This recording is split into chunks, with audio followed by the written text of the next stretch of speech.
అసలు ఐగుప్తు దేశం నుంచి కానాను దేశానికి వెళ్ళడానికి పట్టే టైం ఎంతకాలమో తెలుసా? మహా అయితే స్పీడ్గా నడిస్తే 40 రోజులు వెళ్ళిపోవచ్చు. ఎన్ని సంవత్సరాలు పెట్టింది వీళ్ళకి? 40 సంవత్సరాలు పెట్టింది. ఆడుతూ పాడుతూ వెళ్తే 1 సంవత్సరం వెళ్ళిపోవచ్చు. కానీ ఎందుకు 40 సంవత్సరాలు దేవుడు వారిని నడిపిస్తూ ఉన్నాడంటే వారిని సరిచేయడానికి. ఎప్పుడు మారుతారు వీళ్ళు? షార్ట్కట్ ఉంది వెళ్ళడానికి. నేనేమంటాను తెలుసా, నీ జీవితంలో కూడా దేవుడు మేలు చేయడానికి దేవుని చిత్తం నీలో ఉంది, కానీ నువ్వు వింటలా దేవుని మాట. అందుకే టైం, అందుకే దేవుడు తిప్పుతున్నాడు నేను. ఎందుకు నాకు టైం పడుతుంది? ఎందుకు ఇంత టైం దేవుడు తీసుకుంటున్నాడు? అరే ఒక్క రోజులో రాత్రికి రాత్రి చేయగలిగినవాడు దేవుడు.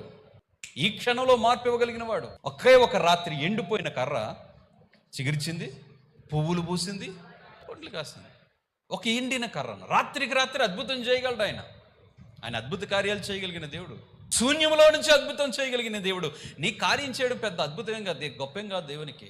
ఒకవేళ నీ జీవితంలో ఆలస్యం జరుగుతుంది, ఎందుకు ఆలస్యం జరుగుతుంది? ఒకవేళ ఆగిపోతుంది, ఎందుకు ఆగిపోతుంది? ఎందుకు దేవుడు తిప్పుతున్నాడు?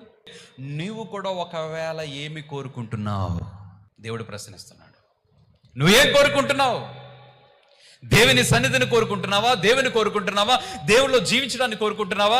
ఒకవేళ లోకములో ఉన్నటువంటి ఆశలు, ఆశయాలు అనేకమైనవి, దేవునికి వ్యతిరేకమైన స్వభావాలు నీ ఎడలో ఉన్నవా?